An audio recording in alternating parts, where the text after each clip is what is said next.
L'analisi negli ultimi periodi, insomma, riguardante proprio la partecipazione delle donne al mercato del lavoro dal punto di vista dell'osservatorio di Veneto Lavoro mette in luce sicuramente questa partecipazione in Veneto maggiore delle donne, quindi abbiamo un tasso di attività femminile che continua a crescere, quindi c'è sempre più partecipazione. L'altro aspetto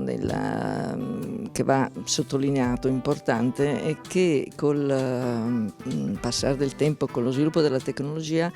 non ci sono più in specifico lavori più maschili o lavori più femminili. Insomma, diciamo che da un punto di vista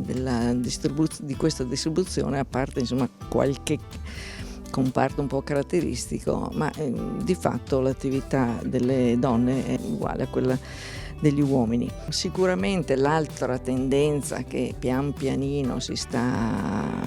evidenziando è anche la maggior presenza di donne nei ruoli più di dirigenza e di vertice. Questo è più evidente nell'ambito della pubblica amministrazione, sicuramente negli ultimi anni, però anche in tutti gli altri ambiti privati di fatto ci sono delle eccellenze che si stanno fermando dal punto di vista proprio di professionalità femminili molto importanti.